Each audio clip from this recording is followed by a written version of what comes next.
Okay, we are recording again, and we are going to be talking about um, these bear tales, or just kind of my experiences I've had throughout my career. And what I was explaining to Kelly and a few others is I do have a lot of experience with bears. I started working with bears 1997 with a place called Appalachian Bear Center, which most of you now know as the Appalachian Bear Rescue. Um, Also as the bear coordinator. In other words, I was in charge of all the bears in the state of Tennessee for about 7 years, then the chief of wildlife, and then this liaison to the large carnivore working group. So I was working with bears in the southeast for many years. So I've got over 20 years experience with bears. And so some of the experiences I'm bringing forward tonight are based on everything I've done throughout my career. So just wanted to get that out of the way so I don't have to present it. We didn't start the presentation yet. Um, the other slide that I always throw up there, again, if you're new to this webinar format, the reason I do this is it's for your benefit.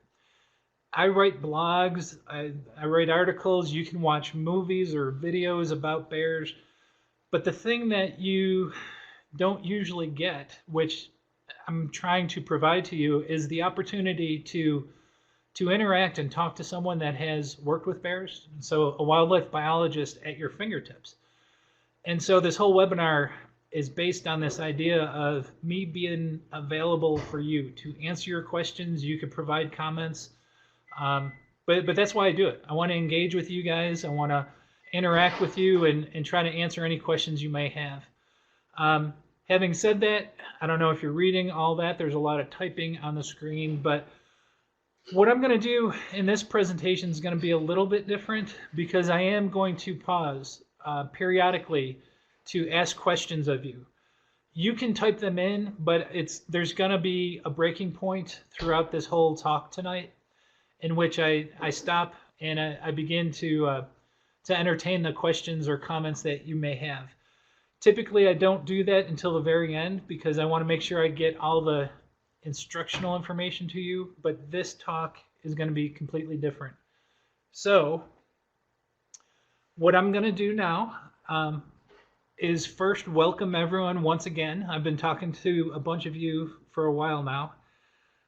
I feel like I'm getting to know a lot of you, which is fantastic, but this talk is going to be much different than previous talks.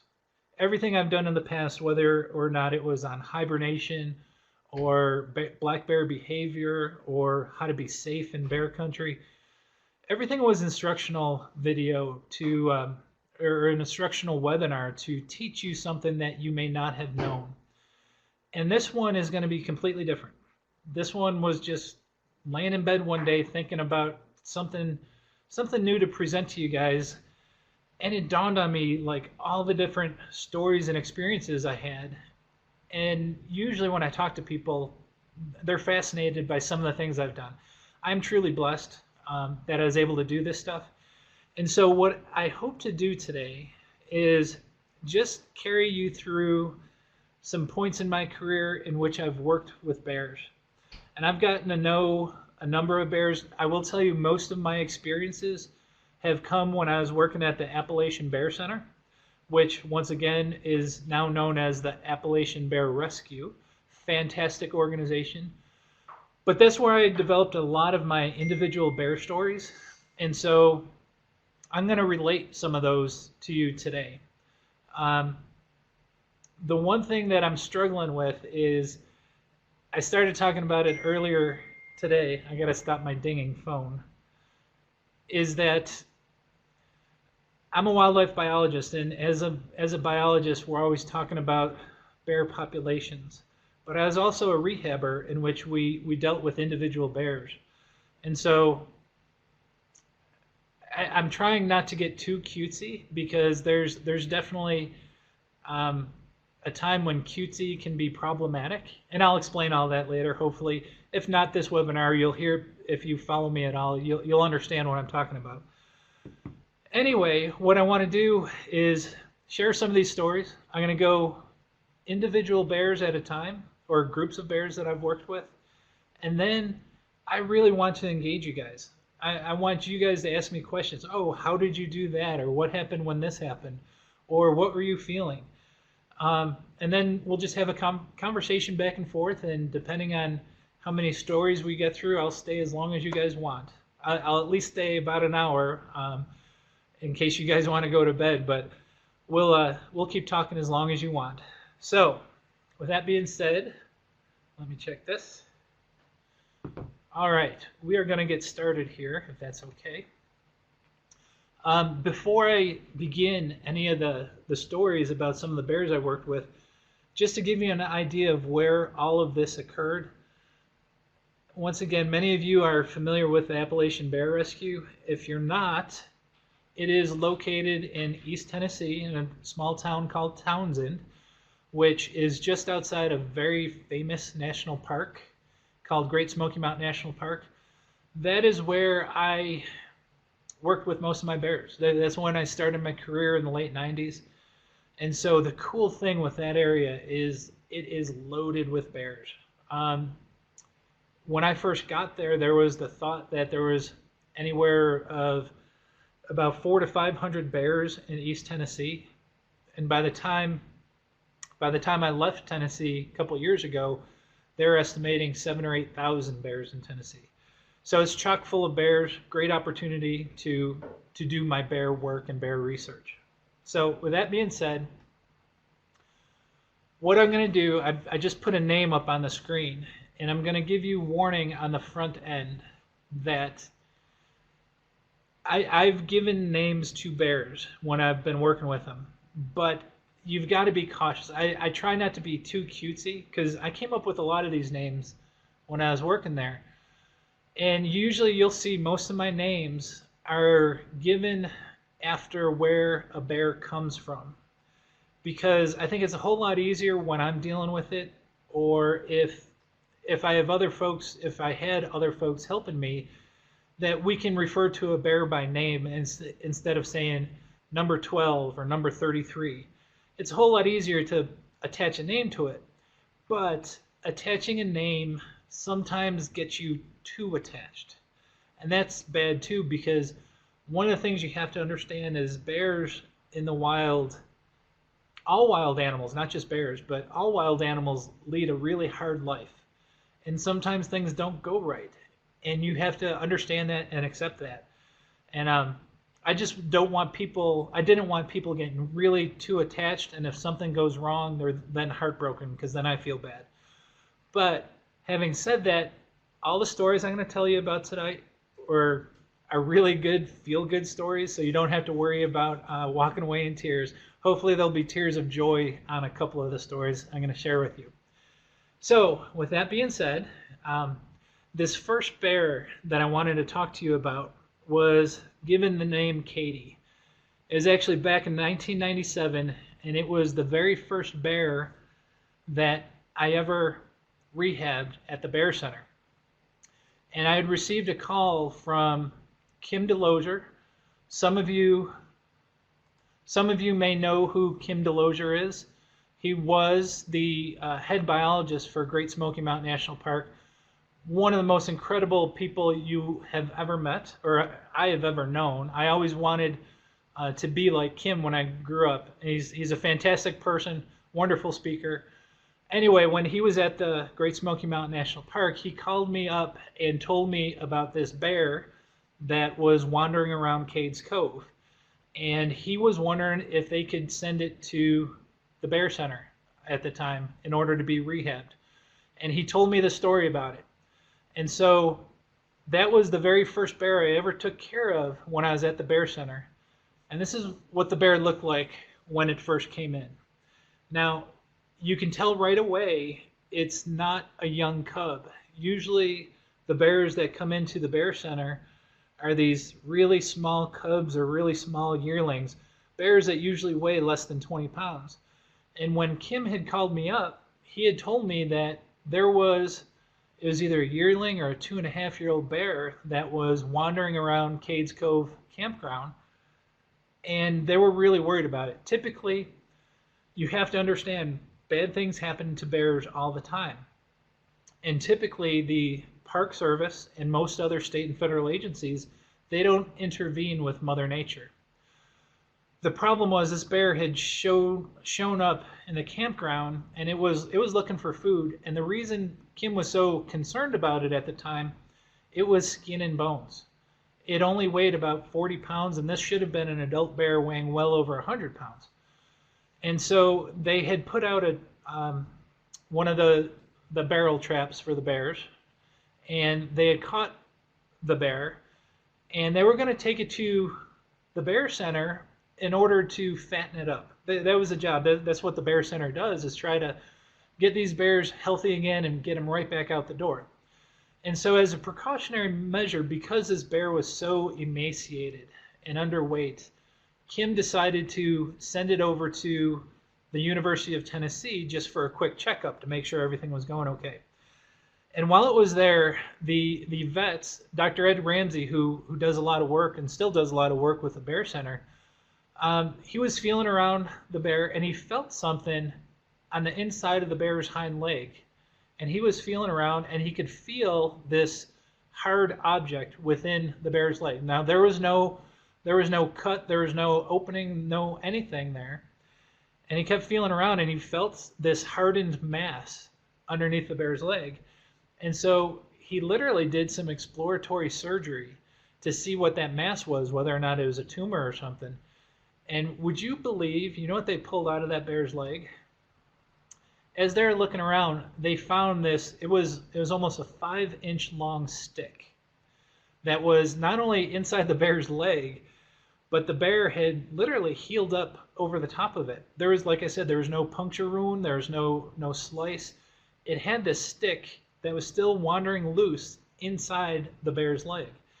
And so after Ed explained that to Kim and myself, we kind of deduced, most of you know that bears are very adept at climbing trees. And so we believe she had climbed a tree, she either slipped or fell, and in the process of falling, she impaled herself on this branch, and the branch broke off inside of her. And the crazy thing is, wild animals heal quickly, and her leg healed up with that branch still inside of her.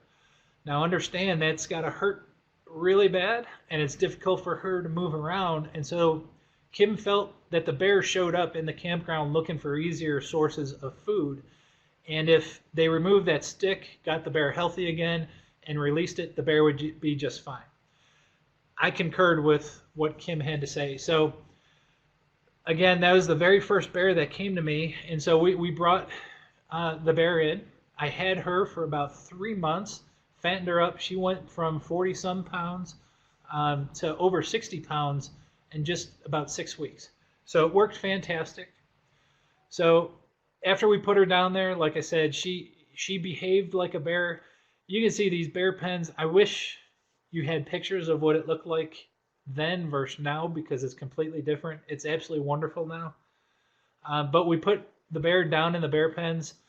We fattened her up, and then literally 6 weeks later, she was well enough to be released. So we went down there, we tranquilized her, and brought her back up on the skid. We weighed her. The one thing that we always did with all of our bears, and I'm so glad that they're doing it again now, is we try to collect information from them.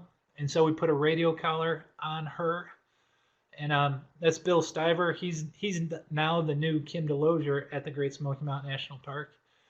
But she checked out. We gave her another checkup at the end of 6 weeks, put the collar on her, and then we took her back to Cades Cove, and that's Kim standing on the box. And we opened the door. It was one of those things. It was the very first bear I ever released. Completely unique feeling. I'm actually getting goosebumps right now. But it's so amazingly cool to watch the very first bear you ever took care of be released and be freed in the middle of Cades Cove. It's like one of the most picturesque settings there is. And so she actually cooperated very nicely, because after we opened the door, she ran out. We had a whole bunch of news channels there. In fact, I've got videos from 20-some years ago when we released this bear. But after she ran out of the cage, she did a little pirouette and sat down for us, and everyone snapped pictures. And about 10 seconds later, she got up and she disappeared into the woods. And so the cool thing is we collected data on that collar for a long time. She stayed wild. And so the hunch that Kim had in that the bear was going to be okay after it was rehabbed was spot on. And she spent most of her time in Great Smoky Mountain National Park. She ended up going to North Carolina for a little bit. But that was the first bear I ever rehabbed. So after each one of these stories, I plan on just taking a pause, and now is one of those pause. So if anyone has any questions about this particular bear or instance, I will be happy to entertain them. I'm going to try to pace myself so we get a bunch of bear stories in, but by all means, ask me anything about this very first one. And while you do that, I'm going to take a sip of my drink. It's Pepsi.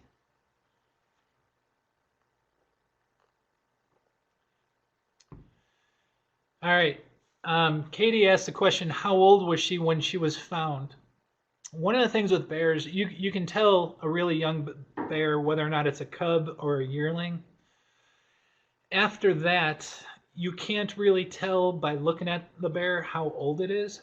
Now, there is a really cool way of determining age. But when Kim Delosier captured this bear and brought it to the bear center, he estimated that she was at least 2 years old. She could have been 3 years old. It's very hard to know exact age, but there is a way that you can determine an exact age, and it's really neat because any animal that hibernates,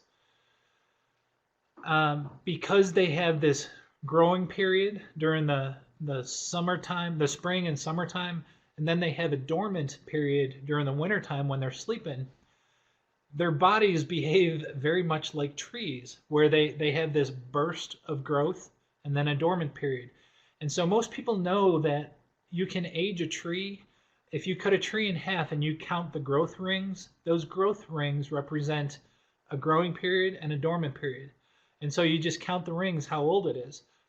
Bears, because they hibernate, also have that. So what you can do is actually pull a tooth. There's a small premolar. It's a tooth that they don't need or don't use. And you can pull that tooth in the bear, and you can send it to a laboratory because it's a special type of saw, but they'll cut the tooth in half, and then they could look at that tooth and count the growth rings and tell you exactly how old that bear is. We did not do that for this bear, but we estimated it to be about 2 years old when it came into the center. So, okay, let me go to Judy's question where she says, why are bears usually released where they are found? It's really important. First off, they're not always released in the exact same spot. However, if a bear is captured in prime bear habitat, somewhere in Great Smoky Mountain National Park or Cherokee National Forest, if for some reason we get a bear from that location, it's going to go right back to where we found it, simply because it's its home territory. In fact, one of the bears I'm going to talk about is going to tell you how important that home territory is. But it's familiar to the bears, and so the bears know where to find food, where to find the water sources. So if we put them in brand new territory, they're going to be confused for a while until they figure out what's going on. So it's always best to put them exactly where you find them. But here's the tricky part. Most of the time when we get our hands on a bear that needs to go to a rehab center, they come from bad areas. They come from downtown Gatlinburg. They come from the city of Maryville. They come from places that the bears should not be. And obviously we're not going to return the bears to those areas. So usually what we do then is we pick a prime spot as far away from people as we can possibly get, and we put them in an area that has lots of natural foods, other bears around. Now you do have to understand a new bear kind of gets kicked around a little bit, but for the most part they do fine. All the bears that we collected information on survived really well after we released them. All right, I'll do a couple more questions, and then I'm going to go on to a different story. Kelly asks a question. When did ABR become able to admit only 2 years or less, and why was that? Here's the funny thing. That's how they always were. When they were chartered back in 1996, the charter that was approved by the Tennessee Wildlife Resources Agency more or less said they can only care for bears less than 2 years old. When I got there and I started running it, I did not know the history of it, and not many people knew the history of it. And so in the beginning, we didn't know that there was an age restriction. And so we were given some bears that technically the Bear Center should not have received, but it worked out in the end. After a while, I don't know how it came to light or who brought it to light, but the Bear Center was pretty much designed to handle just these orphaned cubs and give them a second chance on life. And in hindsight, it probably would have been good to not even put anything about a bear's age in there, but that's just the stipulation that was placed on it when the Bear Center was first developed. So, all right, I am going to move on to another story.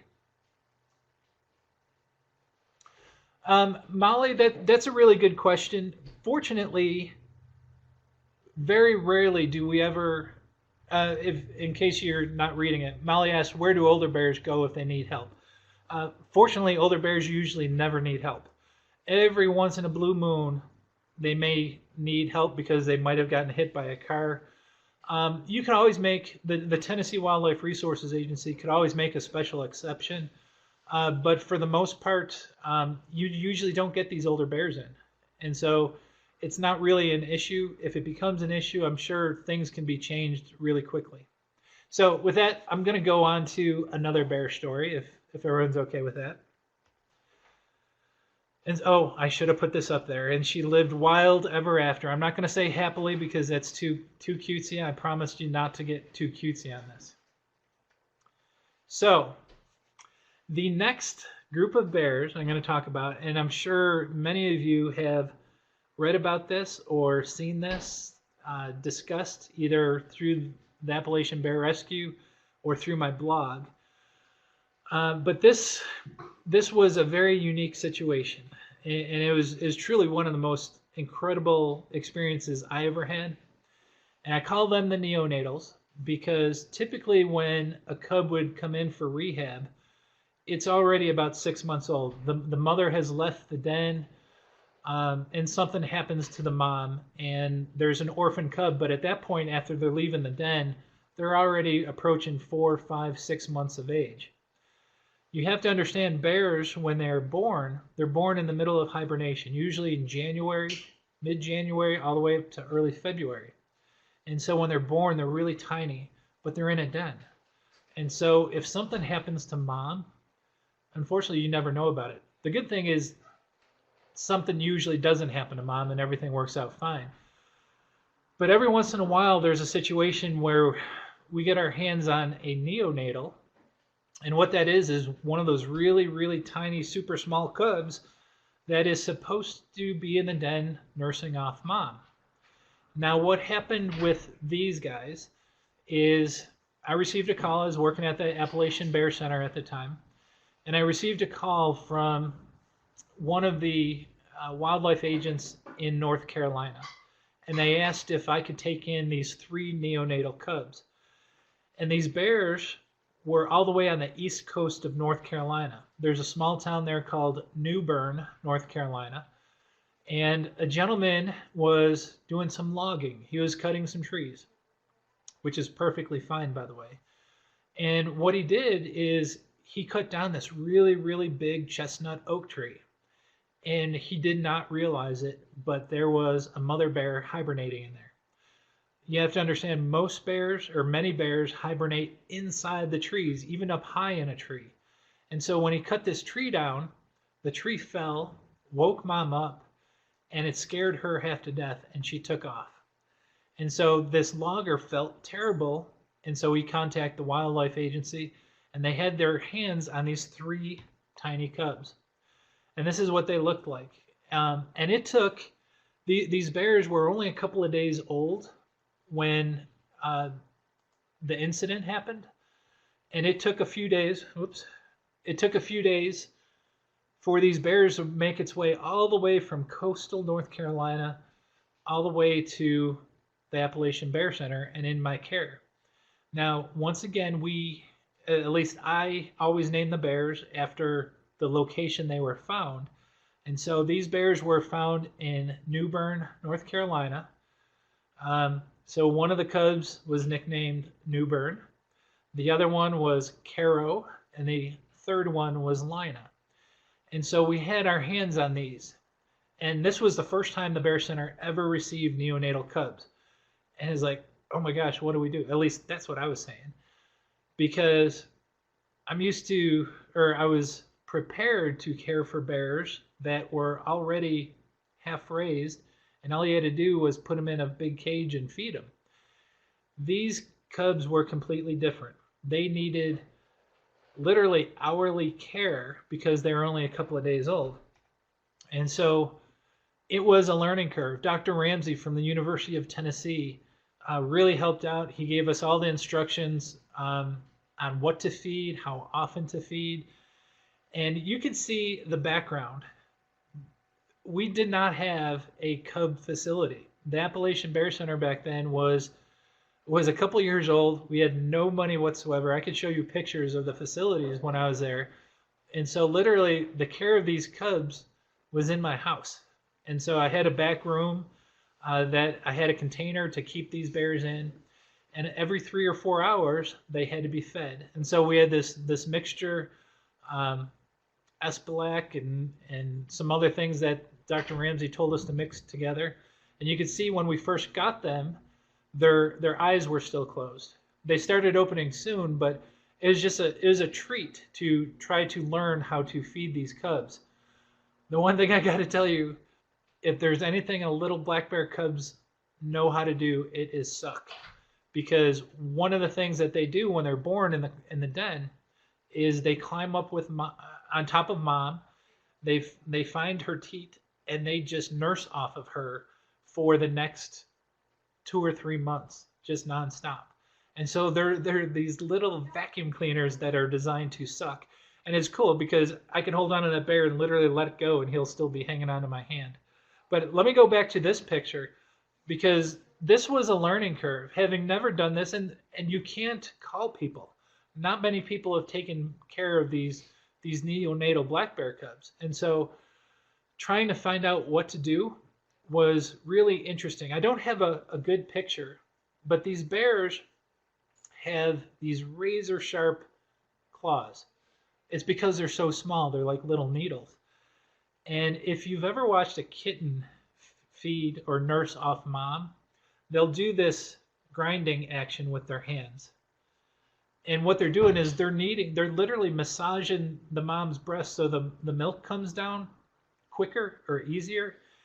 And so we would pick up these cubs to feed them, and the cubs, I would lay them across my forearm, and the cub would do that and would just start scratching the heck out of my forearm. And I can't tell you how many times I went to the grocery store and people would think that I have no idea what they thought because I'd have these literally razor blade marks going all up and down my forearm. Finally, we realized how to do it better without getting sliced up. But it is a real treat trying to figure out how to feed these bears.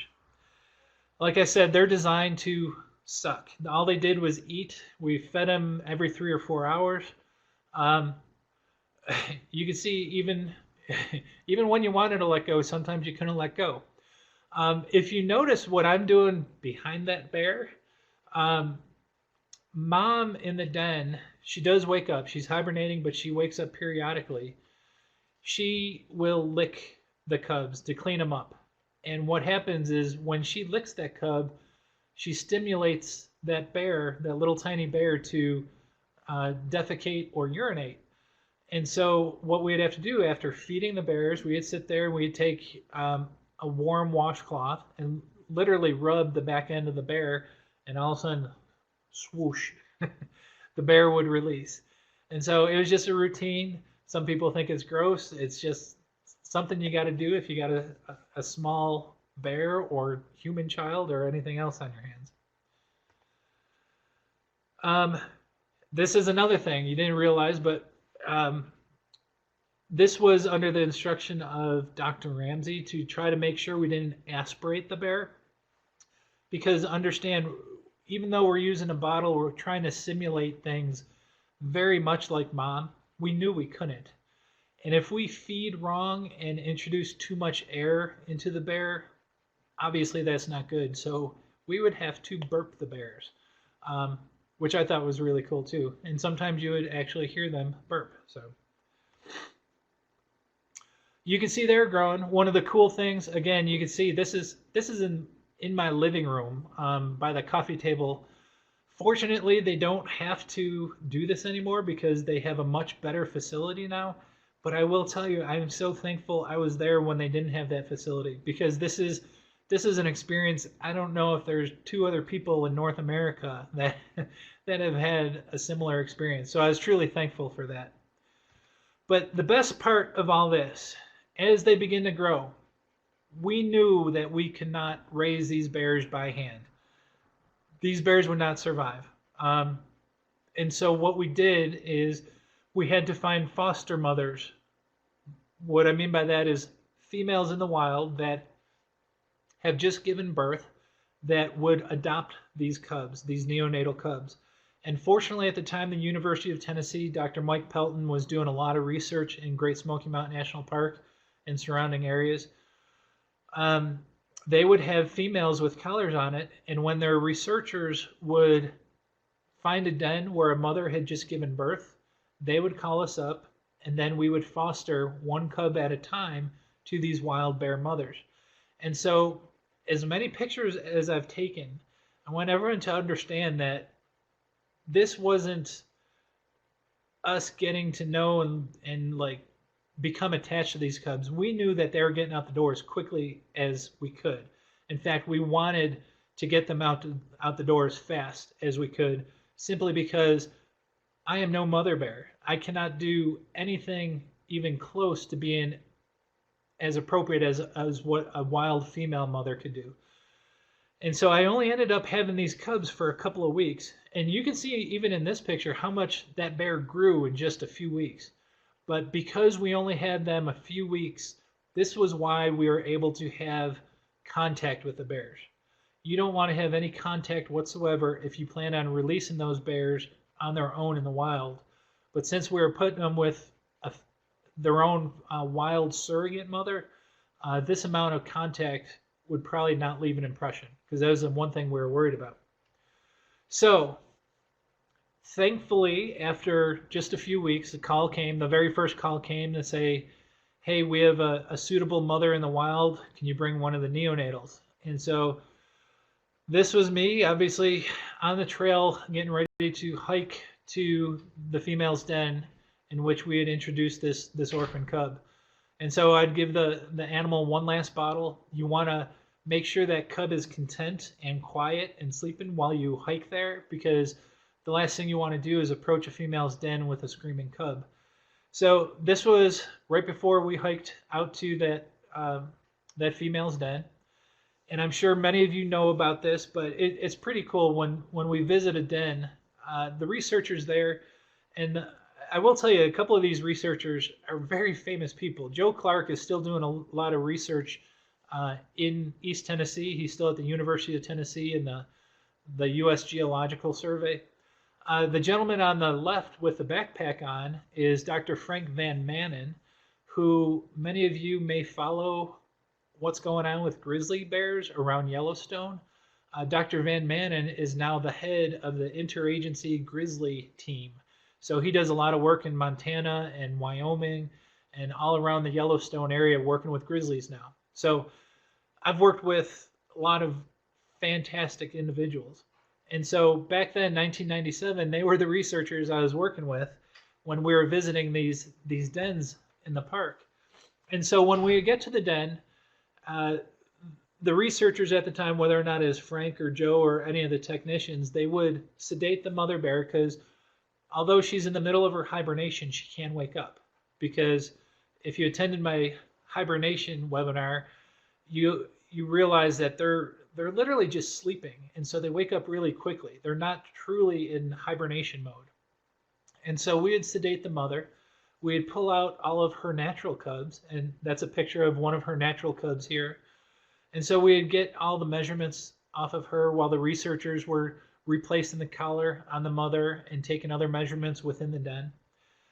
And then when they were all done with the data collection from their study, we would take all of her cubs, all of her natural cubs, and the neonatal cub, and we would smear Vicks Vapor Rub on all of the cubs. You can see we're applying it all over the head and neck region.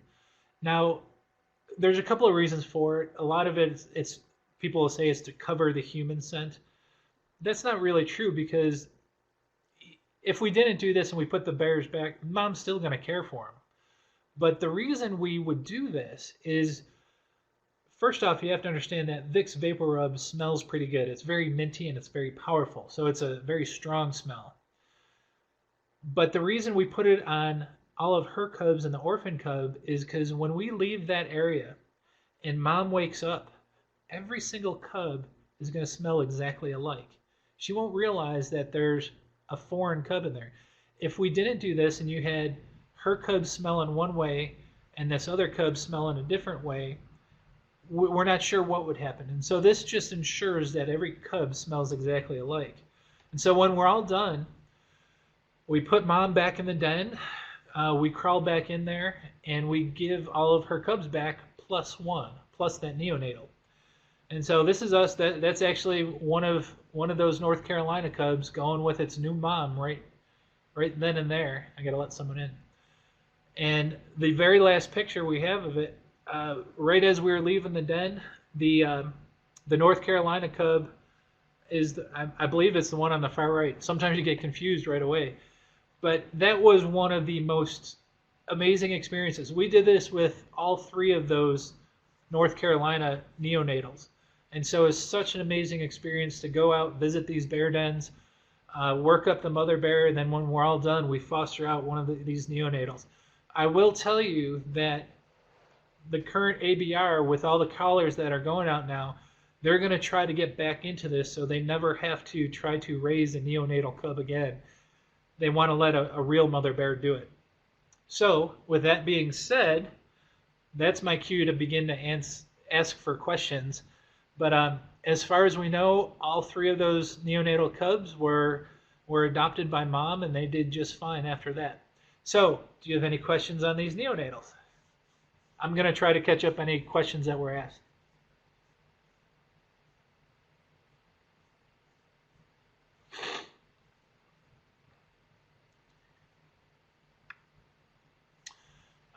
Molly asked a question about, can the state prohibit tree cutting during denning season?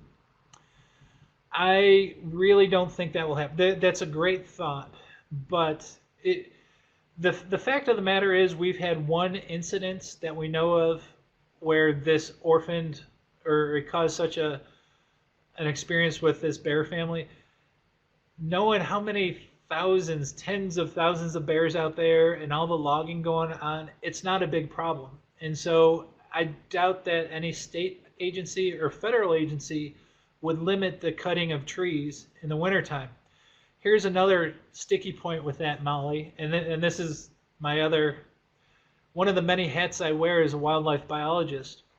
When you are dealing with endangered bird species, depending on the area, there is a moratorium on cutting trees when birds are nesting. It's usually from late spring to midsummer that they will say you cannot cut trees in this area, but that's a summertime ban. Because bears are not threatened or endangered, I don't think they'd ever consider a ban during the wintertime. Now, if bears, God forbid, they ever get to the point that they are endangered, yes, restrictions like that may occur, but I highly doubt it'll be any time in our lifetime.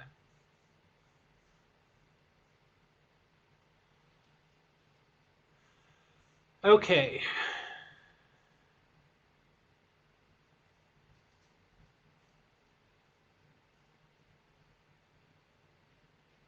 Okay, Sandy Marine asked, uh, Mama wouldn't have eventually come back for them.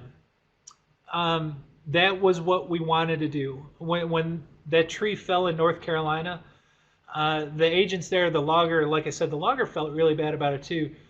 They kind of sat, they saw those cubs on the ground. Mom took off running, and they waited like they couldn't wait too long because the cubs had to be fed.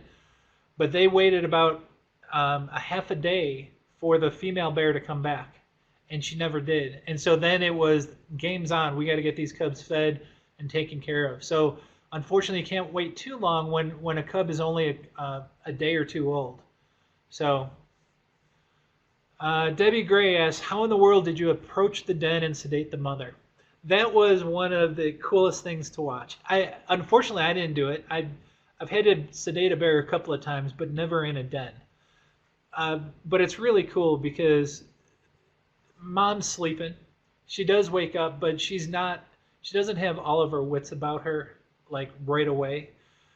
And so she's usually very groggy and lethargic. Think of yourself getting woken up at 2 o'clock in the morning. You're probably not really quick on your feet. And so the researchers would approach the den with a long, it's called a jab stick, but it's a 6 or 8 foot pole that has a syringe on the end of it. And so as they approach the den, mom will kind of look out to see what's going on, and they take this pole with the syringe and they stick her in the shoulder. And they'll sedate her, and usually within a few minutes she goes down. They'll pull her out, put a blindfold on her so she's not traumatized, and then we begin our work. So sedating a bear is one of the coolest, most exciting things to do, and I would highly recommend it, but I probably shouldn't recommend it. So a couple more questions, and I'll go to another story. Teresa asked what happened to the other two. They all were fostered out. I didn't tell you where they went to, but the very first cub we put out there went to a female in the Big South Fork. If you're not familiar with East Tennessee area, it is north of Knoxville. It just had a new establishing bear population, very wild and rugged place, and one of the cubs went there. The other two cubs went to females within Great Smoky Mountain National Park. And you have to understand, we just use females that have collars on them. And so that's why those bears were chosen. We can't pick locations, we have to pick bears. Okay, Judy asked, how do you know where to find a bear den? You don't. Very, very, very good question. You can't just go around and try to find a bear den. You will never find a bear den. You might get lucky. But the only way that we're able to find a bear den with the females in it is the females have radio collars on it. University of Tennessee led the world for a long time as far as bear research goes. And so they had upwards of 20 or 30 bears with radio collars on it. And so in the wintertime, all their graduate students that were doing these studies were trying to find the den locations. And whenever they found a suitable den for us to use or to foster out a cub to it, they would call us up and we would work with the University of Tennessee. But the only way we could find those dens is because there's a female bear with a radio collar on it.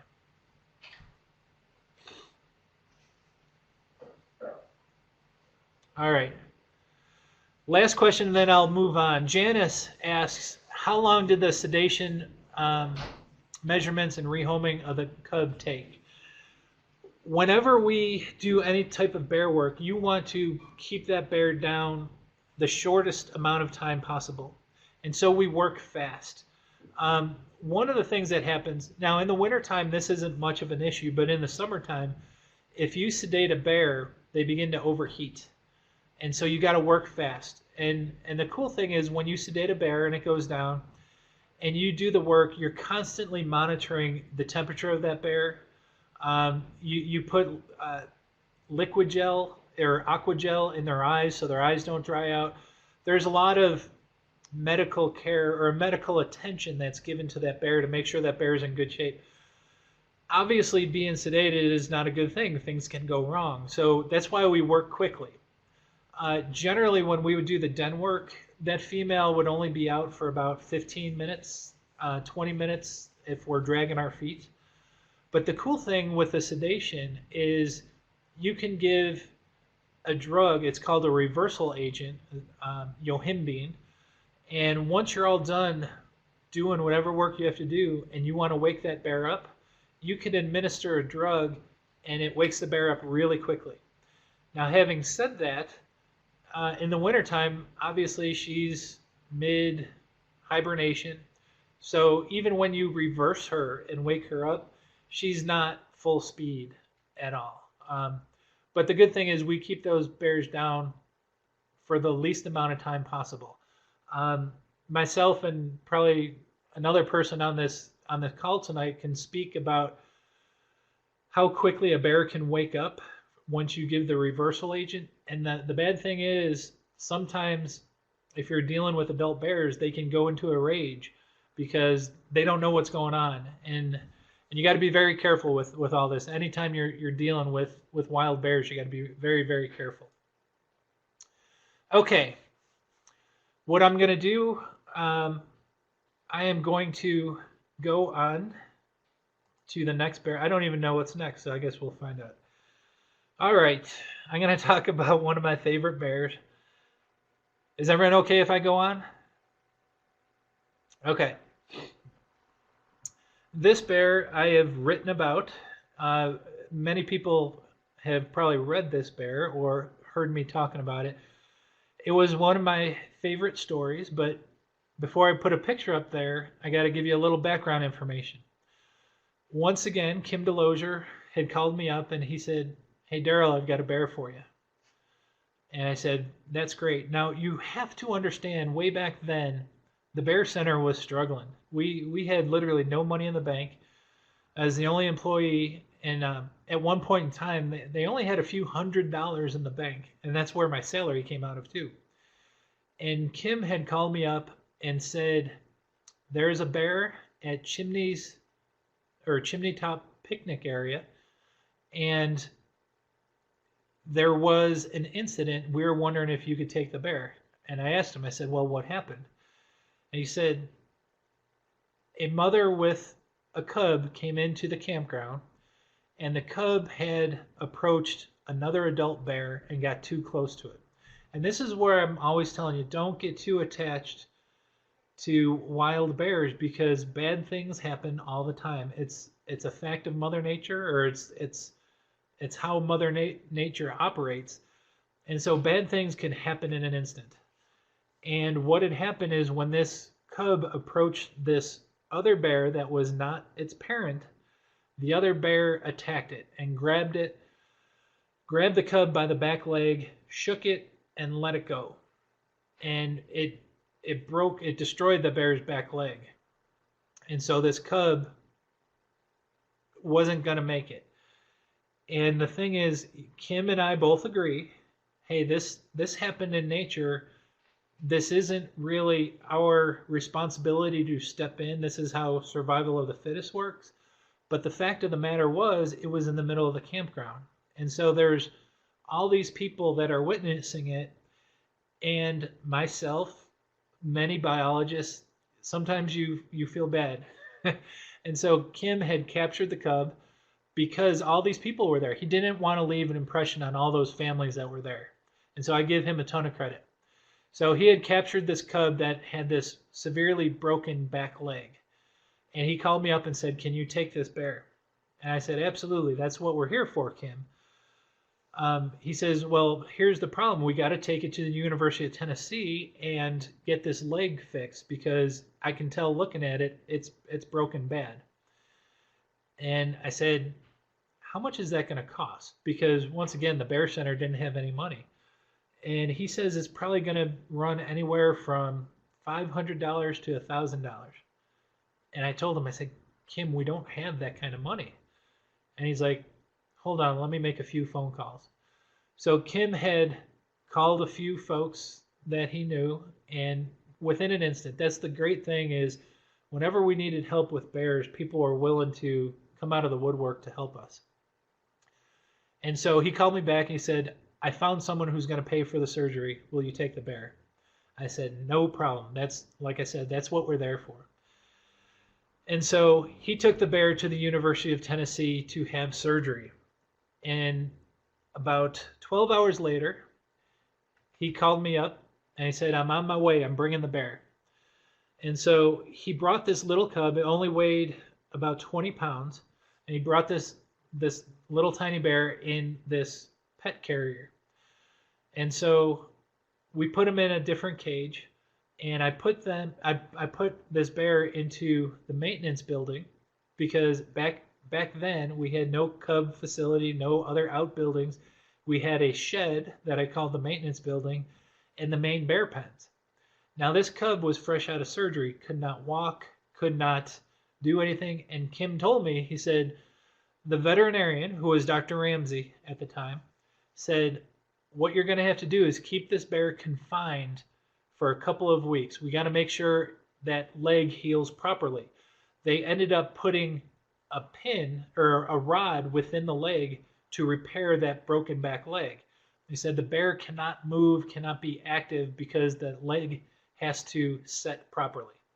And I said, I got it. And so put the cub in this small cage where he could stand up, walk around, but he couldn't climb, he couldn't do anything. It was literally about 3 feet long by 2 feet wide. So it was perfect for him to recuperate from the surgery. And so we put the bear and the cage in the shed in that maintenance building. And Kim bid me farewell. He gave me some antibiotics to administer to the cub. And the idea was we were going to keep the bear in that cage for a couple of weeks until its leg healed properly. And then we'd put him in the main enclosure and all the contact with that bear would be done. So I put the cub in the shed, Kim drove away, and I realized I had no way of feeding the bear because, like I said, the bear center at the time didn't have much. And so I had to make a run down to the gas station to buy some dog food bowls so I could put them in the cage and then I could provide food to the bear. Now, he was 4 or 5 years old, so he was already eating solid food. It wasn't that he needed a bottle or anything. He just needed peace and quiet to heal, but he didn't have any bowls to eat or drink from. So I ran down to the store, bought the bowls, came back, and it was probably about 5 o'clock at night, and I walk into the shed where the bear is inside the cage, and he's still asleep. He hasn't woken up from the anesthesia yet, which I thought was good because I had to open up his cage to put these dog food bowls in so I can feed and water him. And so as I go in, I unlock the door and I open it up and I'm putting the bowls in, and this little tiny sleeping bear suddenly turned into the Tasmanian devil. And he came running at me. He probably didn't. He probably just walked towards me, but scared the daylights out of me. And I fell backwards and he saw the opening. And so he jumped out of the cage over my legs. And would you believe dummy me left the door open on the maintenance building? And so he ran right out the door. And right away I freaked. I'm like, oh my God, I lost the bear. And so I run out of the door, chasing him, not knowing what the heck I would do if I ever caught him. But I'm chasing this bear and he could barely, I felt so bad because his back leg was dragging. And I'm trying, my mind was racing, trying to figure out what to do. What am I going to do? And out of the corner of my eye, my dog at the time, who I nicknamed Smokey, was sitting in the yard watching me chase this bear. And I realized if I could just get the bear to climb up a tree, because remember, a reaction of a bear when it's frightened is to climb a tree. Mom teaches these cubs how to climb a tree.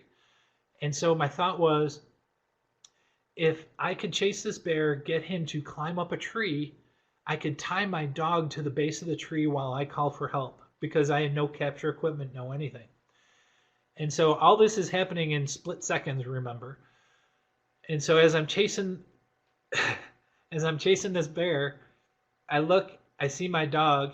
My dog sees what's going on in my mind, that I'm going to tie her to the base of the tree.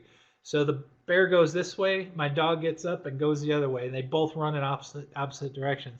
So I'm freaking out. I'm like, what do I do now? And so I'm like, I still got to get in the tree. And so the bear, it worked. The bear ran and he gets to the base of this big old pine tree. And so I stopped and he's staring at me. And so I'm like, this is it. And I got to run at him to scare him up the tree.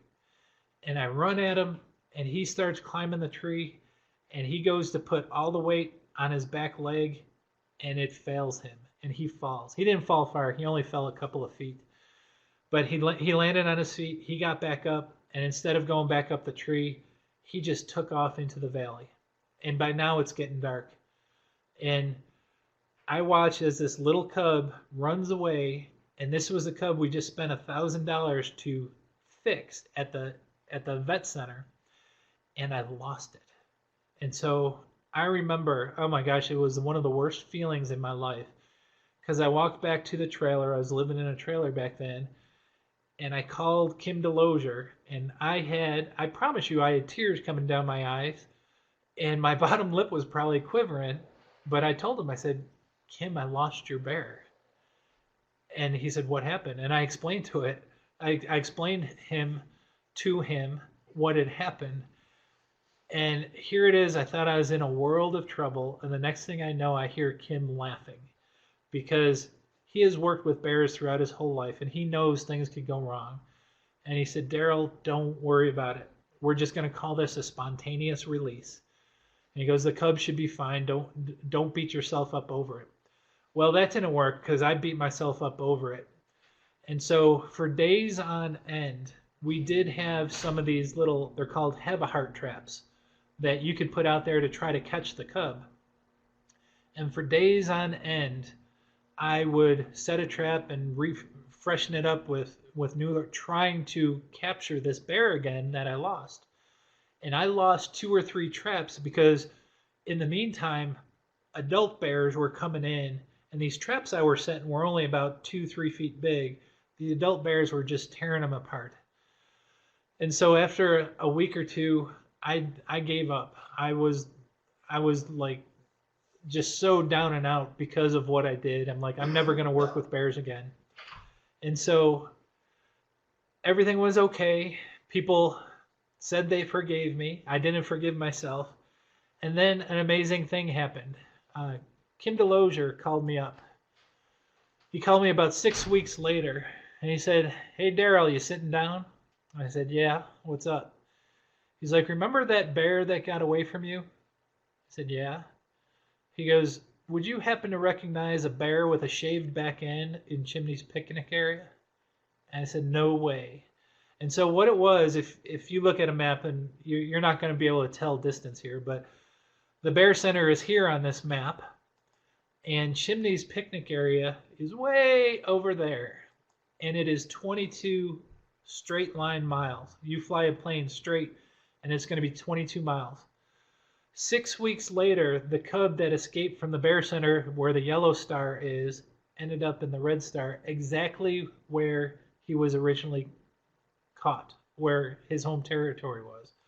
And so if you think about it, 22 straight, who knows how far that bear wandered all over those mountains in order to get back home.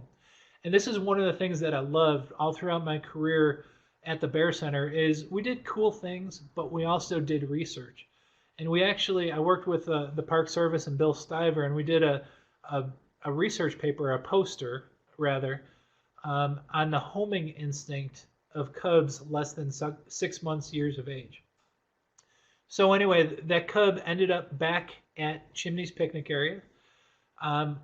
Kim was still a little concerned about its back end, or its back leg, so he captured it again, and he brought it back to me. That is when it finally received a name, and that's when I gave the name of Houdini because of his ability to elude me.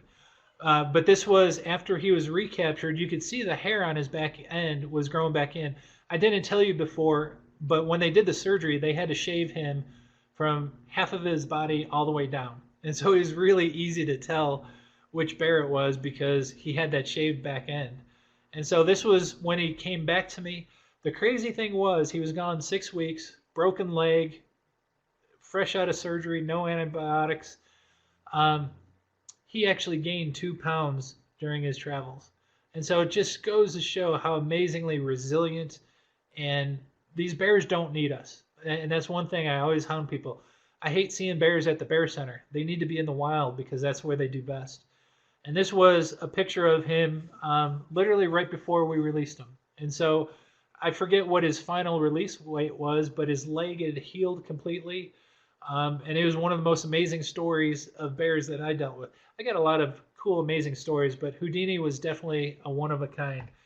And yes, by the way, Houdini was a she, and she lived wild ever after that story. So with that in mind, any questions about Houdini? That was one of my favorite stories.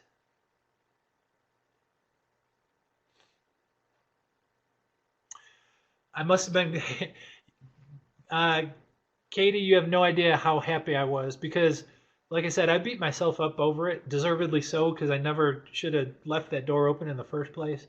But to get that bear back and kind of fix things and to know that the bear made it okay was a huge weight off my shoulder. That was pretty awesome when Kim called me back. And literally the first thing he asked me, he goes, "Would you recognize a bear with a shaved back end in Chimney's picnic area?" And right away I knew who he was talking about. All right, Molly asked a question about how long did we keep her when we caught her again. We only had her, I could look at the records, but we generally only kept cubs for a couple of months. And in fact, when I was there managing the place, as soon as that cub hit at least 50 pounds or more, it was out the door. We didn't want those bears at the center. And so depending on how quickly she hit the 50-pound mark, I'm guessing we had her a couple of months because when she returned to the center, she weighed 22 pounds. And so within a few months, she should have been over 50 pounds, and we put her back into Great Smoky Mountain National Park. Okay. All right, I see how long this has taken. I want to get through a couple more stories. If anyone has to go, by all means, you can go if you have homework or anything. But I will tell you a couple more stories. Let me see who I have next. All right, this story is going to be really quick because this is not. Well, I'll tell you right now. The very first bears I told you about, Katie was the first bear that I rehabbed at the center. The first bears I ever took care of, and I'll explain why there's a difference. Dakota and Sarah. Here is a picture of them. Now, this is Dakota. Literally, this is in the summer of 1997. One thing you notice right away is the color of that bear. It's a cinnamon-colored black bear. Now, bears on the East Coast usually are never cinnamon-colored, and here we were in Tennessee. And so right away, I hope you see this picture. And here's a picture of Sarah. She too, one was a male, one was a female. They were both adult bears, but they were cinnamon-colored bears. Here's the reason why I don't consider this a rehab. When I first got there, I received a call from the U.S. Fish and Wildlife Service that said, "Hey, we've got these two bears. Someone had raised them illegally. A gentleman, I think he was in North Carolina, he had these two pet bears, and he wasn't supposed to have them. And the reason, obviously, with them being cinnamon colored, they realized that the bears weren't from this area. They had to come from out west. The Southwest in particular oftentimes have cinnamon colored bears as well as blonde black bears. Really cool stuff. Anyway, the Fish and Wildlife Service said, we want to prosecute this gentleman, and we're going to take him to court. We're going to fine him with violations of Lacey Act and all these other things. But while this court case is going on, we need a place to keep the bears. And they asked the Tennessee Wildlife Resources Agency if our center, because we were designed with these big enclosures, if we could hold the bears for a couple of months until the court case was settled. And we said, yeah, this is a great way to test our facility. It was a really good way for me. These, like I said, were my first bears, so this is a good way to just work out all the kinks on this new facility, whether or not the fencing worked and the feeding systems and all that. And so these were the two bears I took care of. We could not release these bears. They were raised by hand. They're unreleasable. They had to find homes for them. In fact, they ended up going to bear country back out west. But the cool thing with this, it's the sad thing, and this is where, again, I talk about individual bears, but I hate getting too cutesy with stuff. But these bears were pathetic because they weren't real bears, and that's the thing that kind of drove me nuts. Is both these bears, the male was over 200 pounds, the female was probably about 150 pounds. Beautiful, beautiful bears, but they didn't know how to be bears because they were raised by hand. They didn't know how to be a wild bear. And I wrote a story about this. If you could see this picture, the bottom left-hand corner, it was funny, but it was sad in the same notion, because I went down there to feed them, and the bears were acting all weird. Something was upsetting them. They're all nervous and just something wasn't right. And I looked, and you see both bears, especially the one on the left, Sarah, was terrified at a box turtle. And she would sneak up on this box. She would go ever so slowly, tap the turtle on the shell, and then go running back into the brush. And so it was, like I said, it was funny to see this turtle tormenting the bears. But the fact that these were bears and they had no idea how to be bears was just truly pitiful, and it's so sad. And this is why bears belong in the wild, not as pets anywhere. So that was Dakota and Sarah. So any quick questions on them? I'll do a couple more stories, but I could talk all night long on any of these bears. All right, Rita says, I photographed a cinnamon-colored female bear with cubs in eastern North Carolina a couple years ago. The cubs were black there. That's interesting, Rita, because I have never heard of any cinnamon-colored black bears on the East Coast. If you have pictures, if you can find the pictures of that, and I know you take incredible pictures, if you can send me the pictures, that'll be interesting. I think a couple of people would be interested in that. Usually on the East Coast, the only color variation when it comes to black bears is they're usually mostly black. Every once in a while they'll have a chest blaze, like a white chest blaze on their chest, obviously. So yeah, I would love to see those pictures, because I personally have never seen it, and usually when most people are talking about bears on the East Coast, they say there's really not much color variation until you get out to the western half of the United States. Kelly, great question. If you ever partake in any of my other webinars, the instructional webinars, I talk about black bear biology, and usually the first slide is all the different color variations. And it is amazing, Kelly, because out west, but on the East Coast, most bears are black. They sometimes have that white chest blaze. But as you move further west, the color variation is just absolutely incredible. In the Southwest, where I am now, you see a lot of cinnamon-colored bears. So this reddish-brown bears, they're still black bears. Occasionally, you see blonde, like truly blonde black bears. I've seen a couple of those where I'm at in New Mexico. Occasionally they're brown, so some people will say they're grizzlies, but they're not. They're still black bears. But the two most amazing colors of black bears is on this island on the western coast of North America near Vancouver is an island called Kermode, and they have white black bears. They're not albinos. They're just black bears that have white fur. And so obviously they're held in high regard. They're called Kermode bears or spirit bears.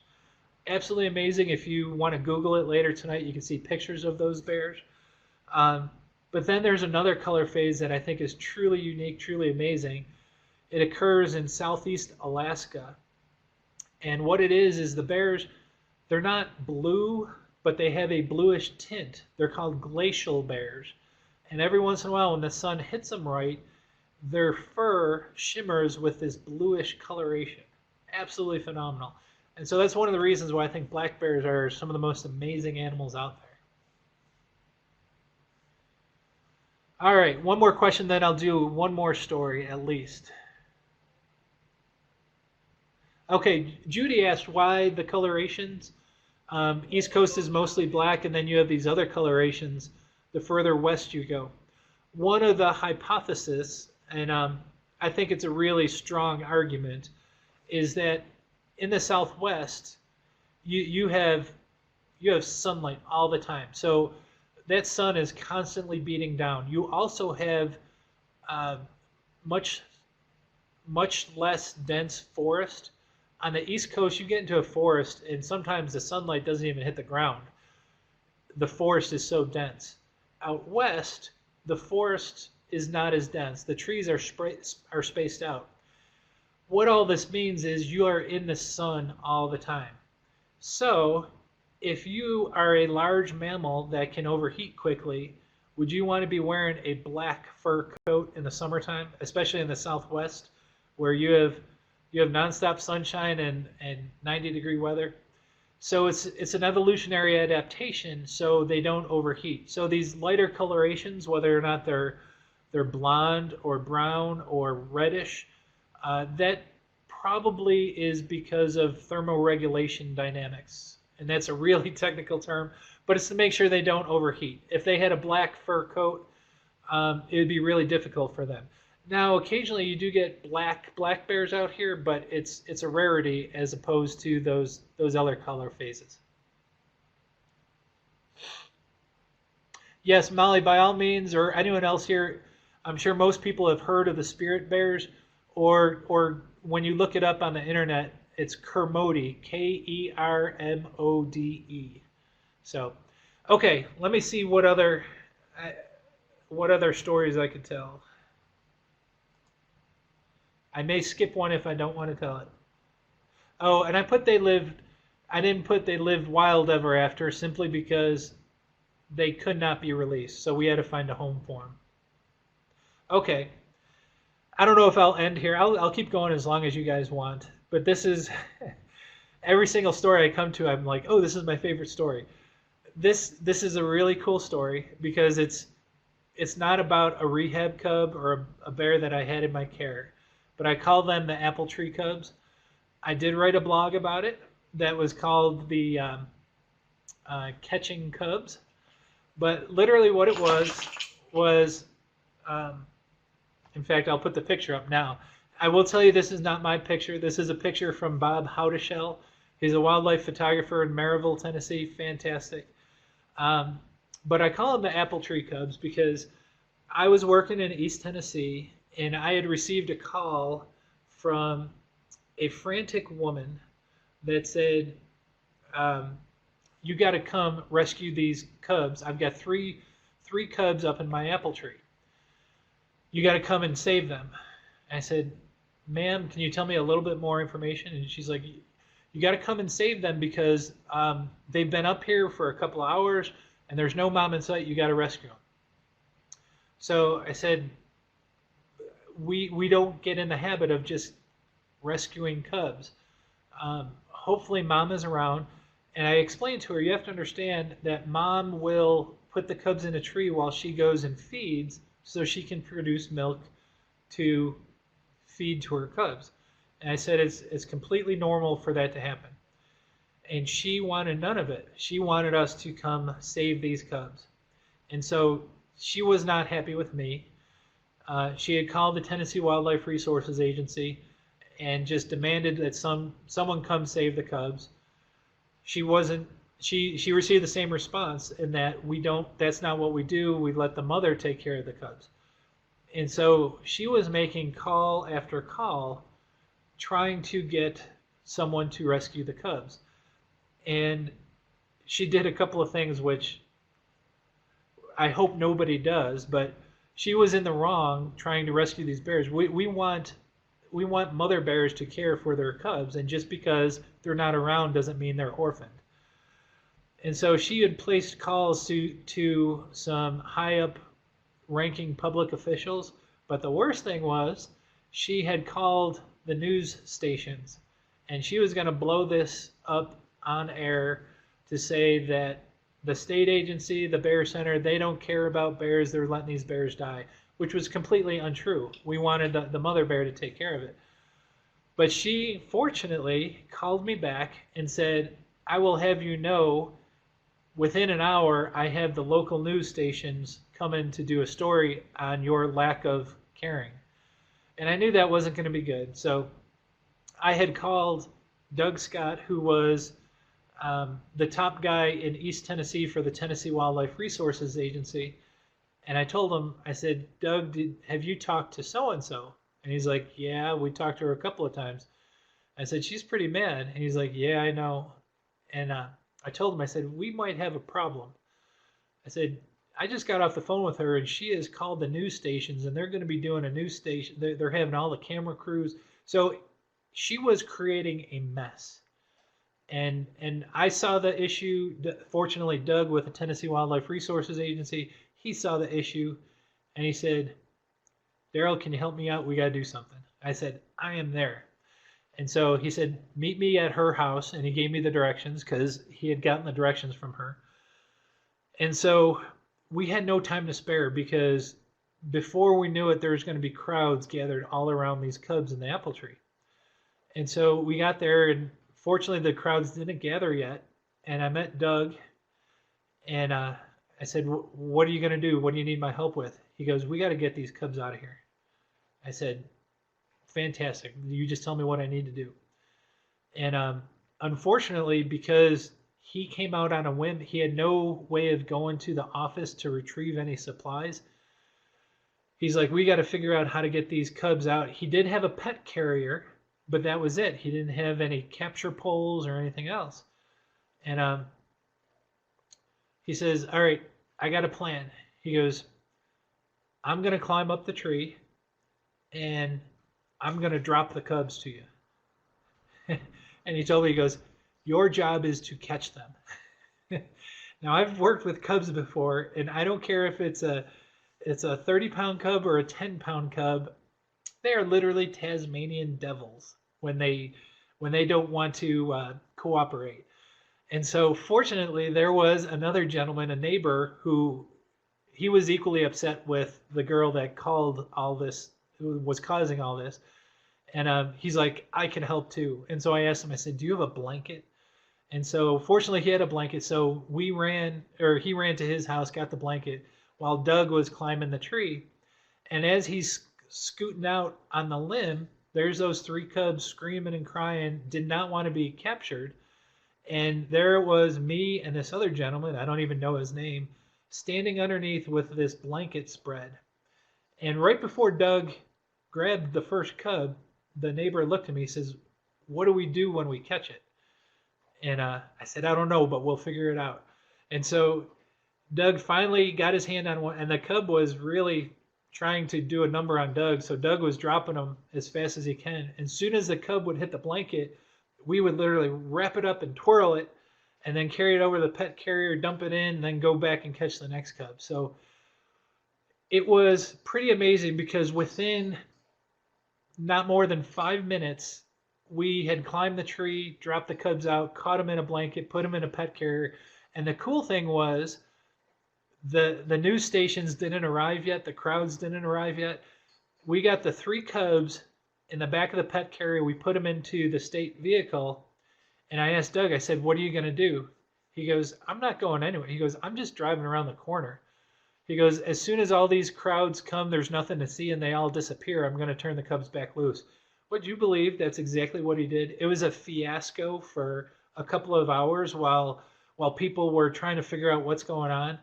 And we had literally taken those bears, removed them from the problem people, because people are usually the problem.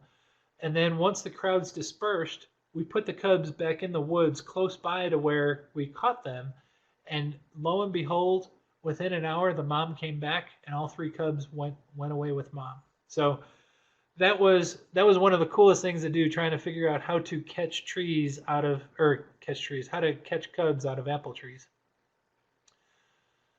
Yes, Debbie, that is absolutely correct. And in almost every situation, I will tell you, whenever we're dealing with bears that need rehab, in almost every single situation, it's because something bad has happened either to the cub or the mother because of people's stupidity, whether or not it's feeding the bears or getting hit by a car or something like that. That's usually the reason why a cub becomes orphaned in the first place. Yes, anyone that needs to go, I'm. I don't know if I want to apologize. I'd love to talk to you all night long. I've got more bear stories, and I'll take a vote on who all wants to hear another. I could do at least one more, but then we probably shouldn't go too much longer. But if you want to wrap it up now, I'm okay wrapping it up. Okay. Okay. I'm gonna do one more simply because the folks that um, are gonna go now. I will tell you I am recording this, so if you do have to go, don't think you're gonna miss out on anything. I will email this to you. But oh, Judy has a good point. Kim Delosier. For those that don't know Kim Delosier, he was that head biologist for Great Smoky Mountain National Park. He he wrote a couple of books. The first one is called A Bear in the Back Seat, and then I don't know what the sequel if it changed, but he by far and away has 10 times, probably 100 times more bear stories than I do. Wonderful gentleman to talk to, but his book, Bear in the Back Seat, is a fantastic book. By all means, read it if you haven't read it. So I'm going to tell another story without even changing the slide because I think you'll get a kick out of this. There must be something in the apple trees around Gatlinburg because we had some really crazy folks from that area. This was actually a different person, but is a very similar situation where I had received a call about it was just one cub that was up in a tree. And again, I think it was an apple tree. I didn't go visit this one. But a woman had called me because a cub was up in a tree in her front yard and she wanted us to come save it. Once again, I told her, ma'am, that's not what we do. That cub needs to be with its natural mom. In fact, we're going to do everything in our power to make sure that it gets reunited with its natural mom. So can you do me a favor and please just leave the bear alone and let the mother come back and get the cub? And I explained how she goes off and feeds. And so I hung up with her, told her what to do, and a couple hours later, she called up. She's still frantic. She says it's still there. And I said, you haven't seen the mother around? And she's like, no, my husband's out there watching the cub. And I said, ma'am, that could be the problem is whenever people are around, the mother may be afraid to come back in. They have a really strong maternal instinct, but they also have this self-preservation. So if the female feels threatened, she's going to hang back until the coast is clear. So hung up with her again. Then finally about another hour goes by and she calls me back. And she's like, you got to get here now. I said, why? What's going on? And she says, there's a couple other bears. They're coming in. They're trying to kill the bear in the tree. I said, ma'am, how do you know that? And my first concern was one of those bears coming in was probably the mother trying to retrieve her cub. And so she goes on to tell me, my husband is out there underneath the tree fending off those other bears. And right away, my mind just goes bonkers because I'm like, ma'am, that is not a safe situation. Please get your husband back in here. And I'll never forget it. Her line to me, she goes, oh, you don't have to worry about my husband. He knows karate. And so right away, it just goes to show some people you deal with, they're not even short a few cards in their deck. They're short half a deck sometimes. And so again, this is the reason why bears get into bad situations. And I'm not even talking just about being orphaned and rehab, but the reason bears die sooner when they're around people is because people do really stupid, crazy things. And this is why I'm dead set against people feeding bears or putting food out for bears. because studies have shown once a bear becomes habituated and used to feeding around human areas, their lifespan is usually cut in half. So, all right, I will move on. I will tell one more story, at least. I don't even know what's next, but going back to those apple tree cubs, all the cubs in both situations, the 3 that we caught out of the tree, and then the one that other one, we got her to come in, and all the cubs were reunited with their natural mom. Do I tell Timber and Blaze? No, I'm gonna skip this if you don't mind. You're gonna have to. Okay, no, I'll go back. I guess I only have 2. Timber and Blaze.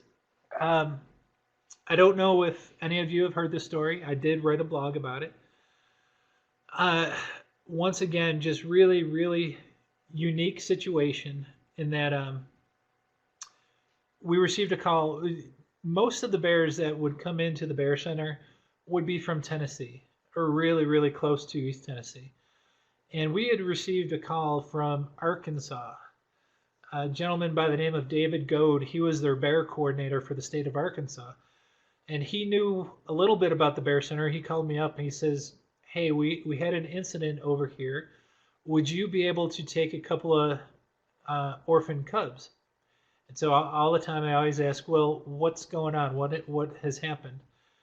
And he says, well, it's kind of a sad story. He said, there was a mother with 2 cubs, and there was a really bad individual, a poacher, who wanted to capture the cubs to, I don't know if he was going to sell them or whatever, but he shot the mother, killed the mother, and the 2 cubs climbed up to the top of a tree, because that's what mom teaches her cubs to do.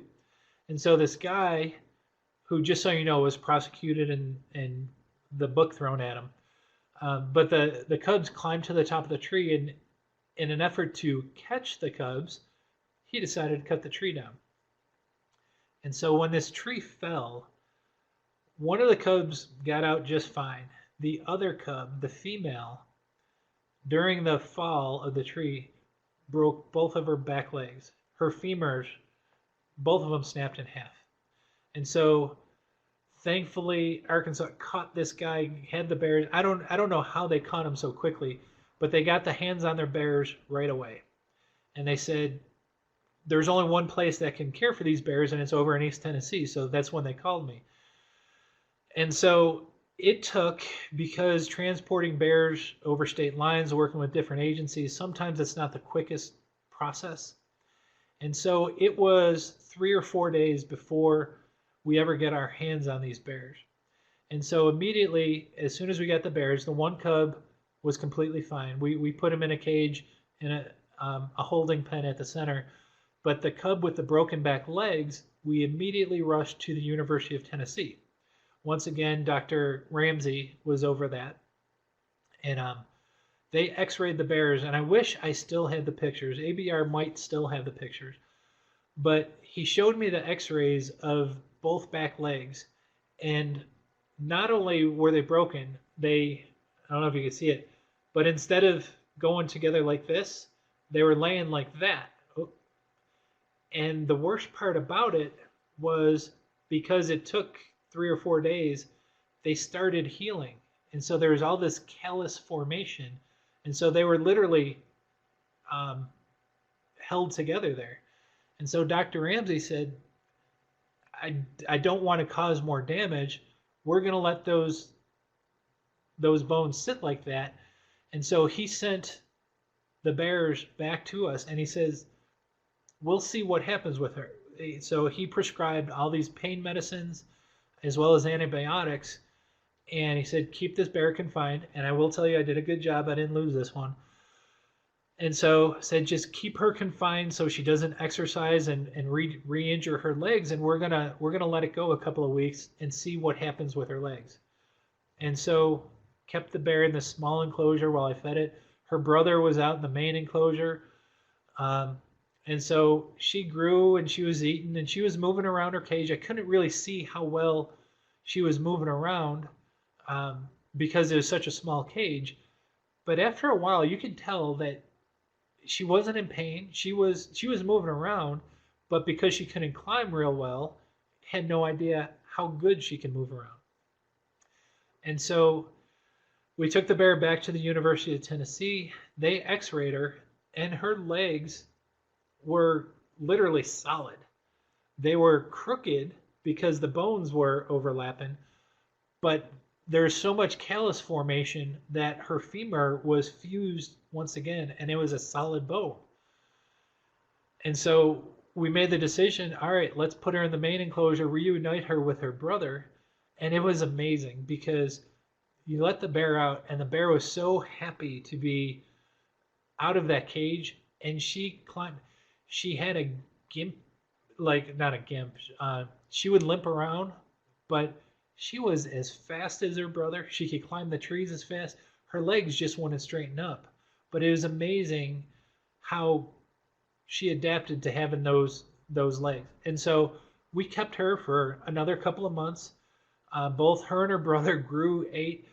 Before too long, you could barely tell the difference between the two.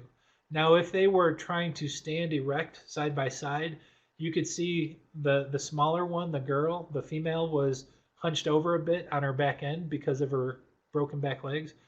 But it was one of the most amazing things because 3 or 4 months down the road, these cubs were fat and healthy and ready to go.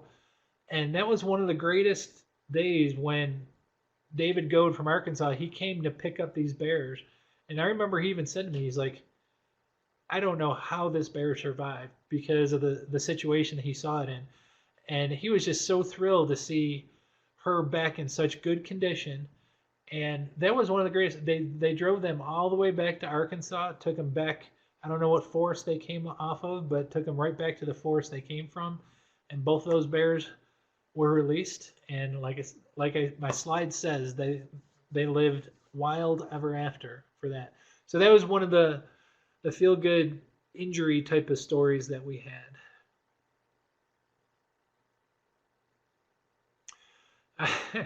Beth wrote, I don't know how you handle your job emotionally. Some things, I tell you what, the tough parts of the job are just so overshadowed by the highlights. I always, it was funny because I remember one of the first interviews I did for television, did lots of local news stations, even some national news stations. And one of the first interviews I did, it wasn't that Cades Cove bear, Katie. It was one of the first cubs we released, and I don't even remember the name. But the reporter, the first question they asked was, aren't you sad when you release these bears? And I feel bad because I almost laughed at him.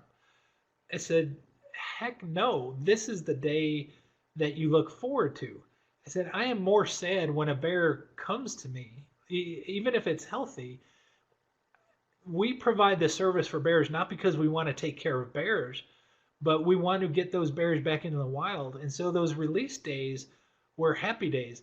Now, I understand a lot of people feel differently. I follow ABR, and I see how some people are moved when a bear returns to the wild. But again, me as a biologist, I would so much rather see that bear running free than being in a cage at the bear center. That's one of the worst feelings, is when you're dealing with all these bears thinking they shouldn't be here. And so that's why we work so hard trying to get them back out in the wild as quickly as possible. So let's see. Kelly, I'm glad you donate periodically. It's a wonderful organization. Okay, I will go on, and I promise I won't keep you too much longer. I will tell you the last story of the night, and these are not. I've got a lot of bear experiences from the Bear Center, but I also have some from outside the Bear Center. And this was one of my favorites. While I was working for the Tennessee Wildlife Resources Agency, I had to develop these procedures for doing these bait station surveys. And what it is, in fact, I got a picture of me doing it. What it is in order for us to tell how many bears are out there, whether or not the bear population is is going up or going down, we do what's called bait station surveys. And so what we do is we'd hang these bait stations all throughout East Tennessee. And we had put, you can see in the picture there are sardine cans, but we would hang them and leave them out there to see if a bear would visit that site. And over time, when we first started doing it back in the early 80s, only about 15%, 16% of the bait stations were visited by bears. And we kept doing the same bait stations, and over time, it went from 16% to over 80%. And so it doesn't tell you how many bears are out there. There's no population estimate. But the one thing that we're really certain of is because that percentage of bait stations that got hit or that were fed on by bears, we know the bear population was increasing. And that's a huge key piece of information as a wildlife agency to know that the bear population is on the rise. And so one of the things I had to do was develop an instructional video of how do you hang these bait stations. And so this was only a couple of years ago, and it was truly one of the funnest things I did because I would hang these bait stations and then put cameras up all around because I felt instead of describing what the other biologists, what the other people would be looking for when they ran these bait stations, I could develop a video to show them how the bears interact with the bait stations. And so my job was literally to hang these bait stations and video the bears as they come in. Now these cameras were motion sensor, so I wasn't there watching it. When the bear came in, it would trigger the camera to begin recording. And so I've seen hundreds and hundreds of pictures come into these bear bait stations. But there was one bear that I fell in love with because he was the epitome of a wild black bear, the most amazing creature. And I nicknamed him Old Grizz because occasionally I'd get pictures of him. And the reason I nicknamed Grizz was because of how massive this bear was. Now, this was a video sequence. I just captured these pictures earlier today. The bait station is hanging in the tree that the bear is on right now. But if you see that bear in the picture right there, he's a good sized bear. He's probably 120 pounds, 130 pounds. So he's not that small. He's a medium sized adult. And so here he is. He could even be upwards of about 150 pounds. What is so cool is when you watch this video, my buddy comes in, and like I said, I call him Old Grizz. He begins to walk into the slide, and I wish you could see the video. I tried videos on this once, and it just didn't work too well. So I took a bunch of pictures. And as you see him approach, you can see the sheer size of him. Now, keep in mind that bear on the right is about 150 pounds. That bear on the left, he's at least 3 times as big. So he's 450. He might be close to 500 pounds. He is awesome. And to watch this video of him walking around, he lumbers. And this is what most of the people think whenever they think of a big black bear. This guy was a big black bear. And so what was really cool is he hung around, he walked in the back, and he scratched his back on a tree back there. But the reason I captured this is that smaller bear walked in that location, and then a little while later, he's slightly turned, but you can see, oops,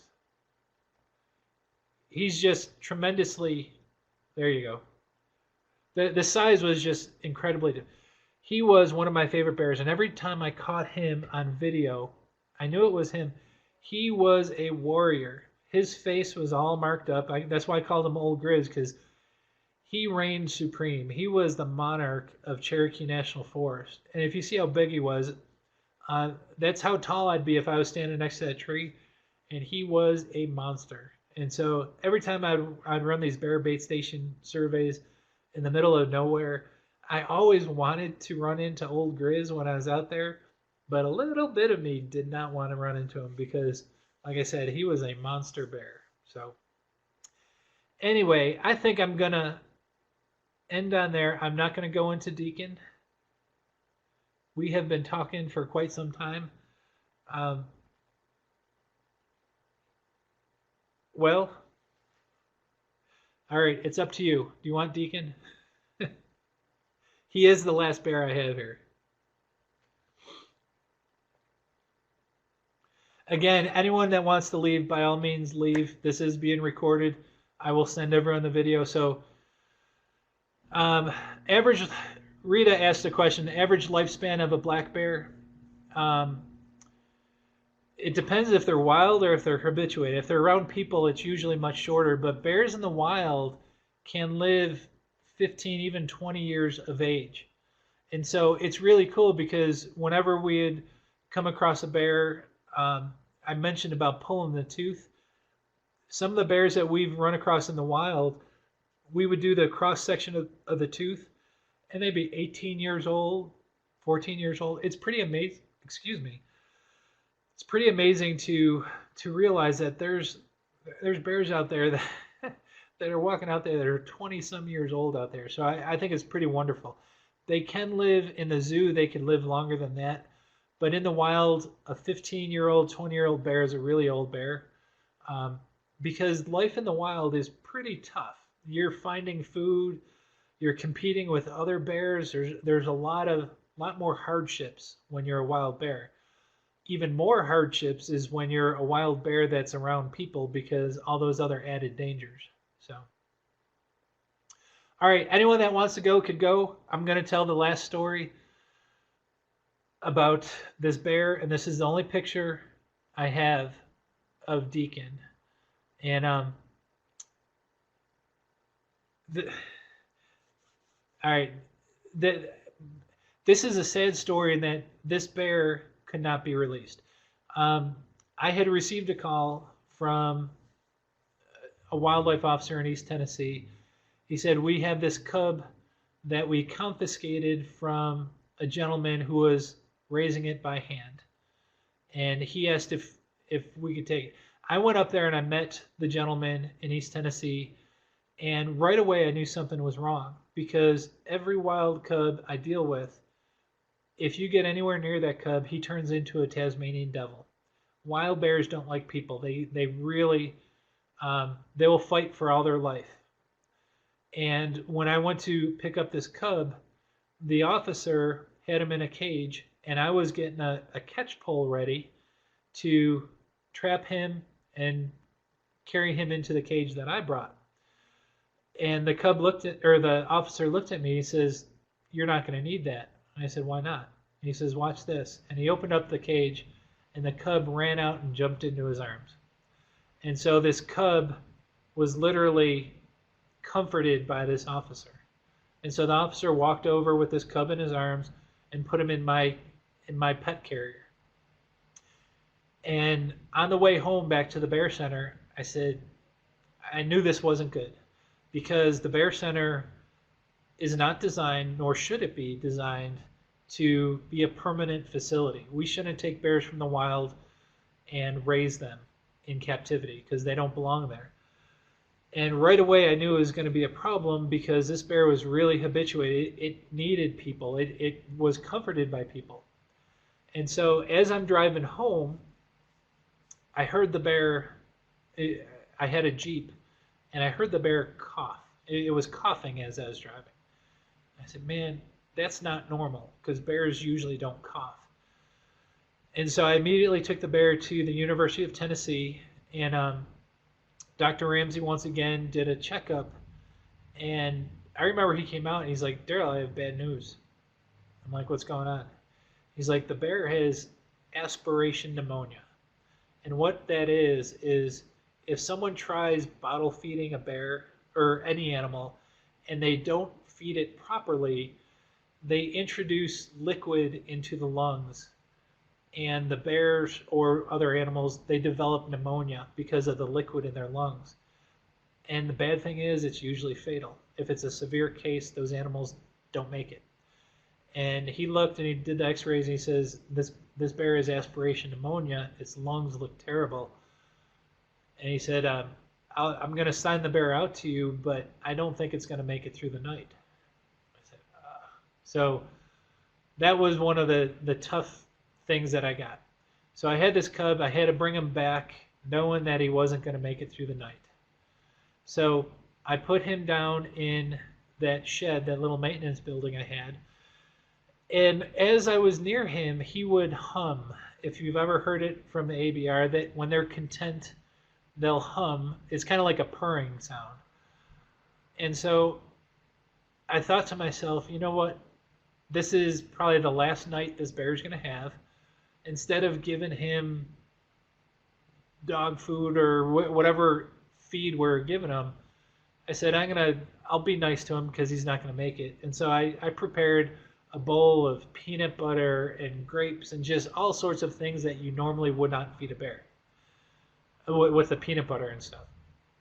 And so this cub really liked it. And so when I was all done, it was about 8 or 9 o'clock at night. I had to go back up to my house. I was going to leave the bear in the shed.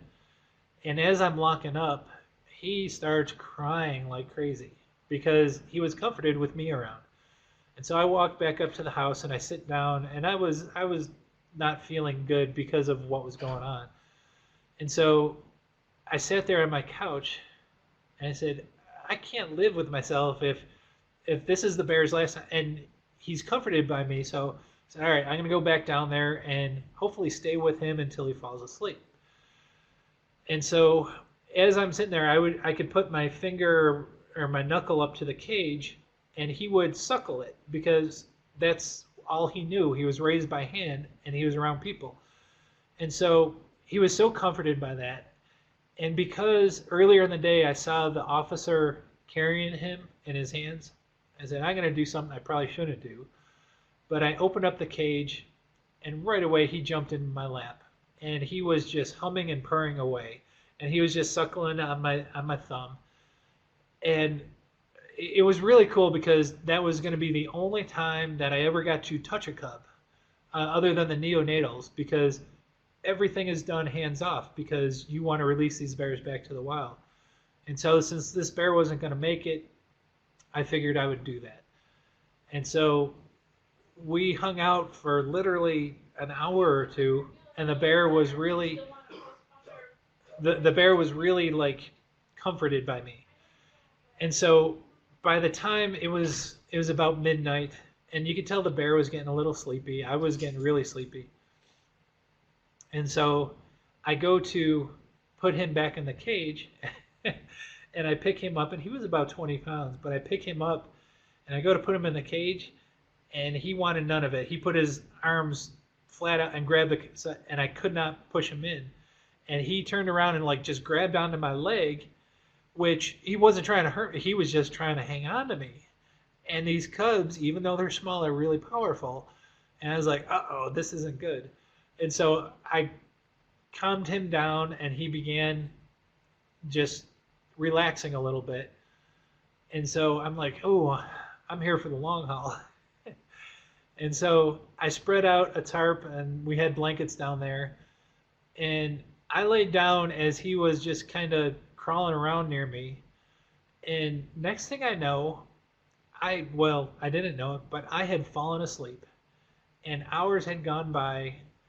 And when I woke up the next morning, the cub was asleep on my arm.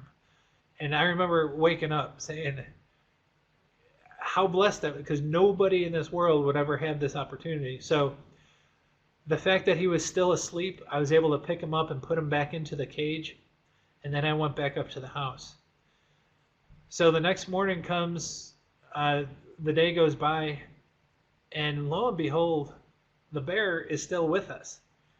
And he seems to be getting better.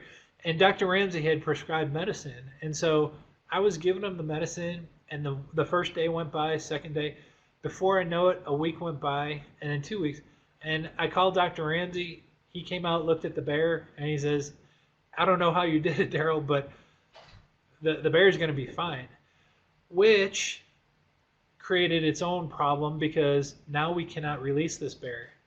It wasn't because anything I did, it was because this bear was was raised by hand, you cannot release that bear. And so we made calls upon calls, and finally I found a sanctuary in Georgia that accepted the bear to take that bear in. And so we only had him for a couple of months until we did all the paperwork, because again, the Bear Center wasn't supposed to, it's not designed to keep permanent cubs. And so that bear was finally sent to a sanctuary in Georgia where he lived happily ever after. But that was my story of Deacon. I'll probably never again have that opportunity, but again, I was so blessed to have it. So,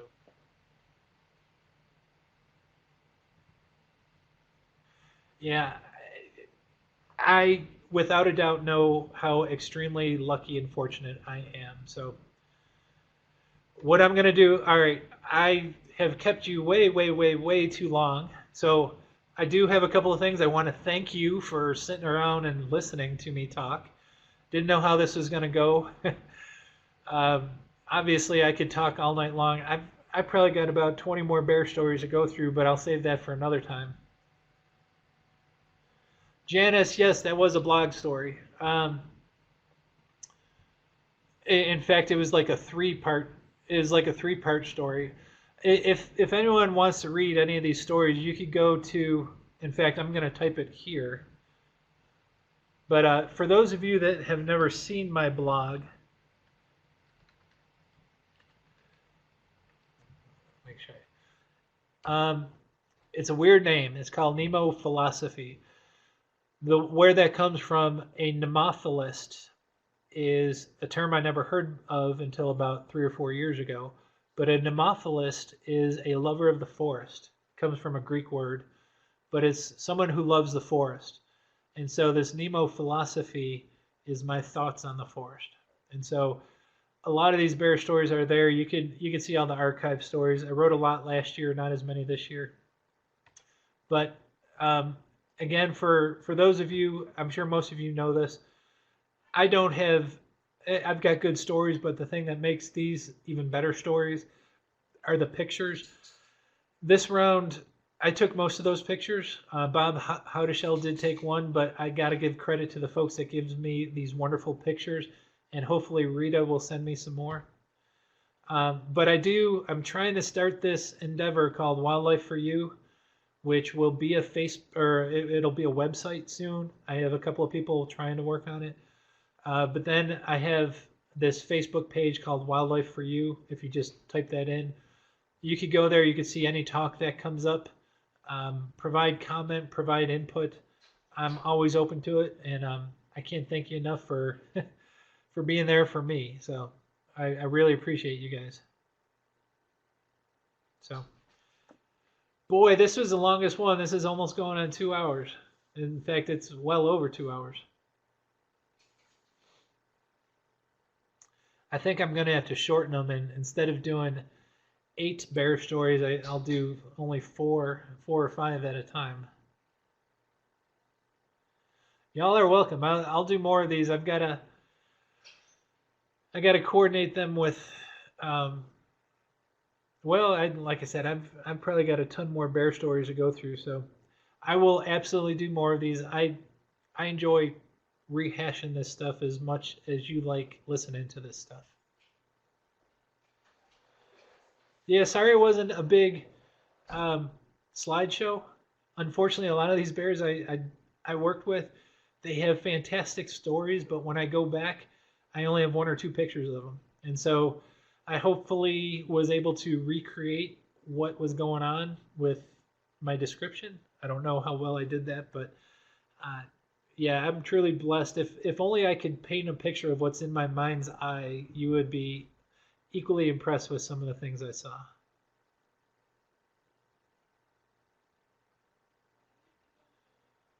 I appreciate that. You have no idea how happy it makes me to know you guys enjoy doing this. What I'm going to do is pause my camera and then stop the recording. But last but not least, want to thank you yet again. You guys are absolutely fantastic.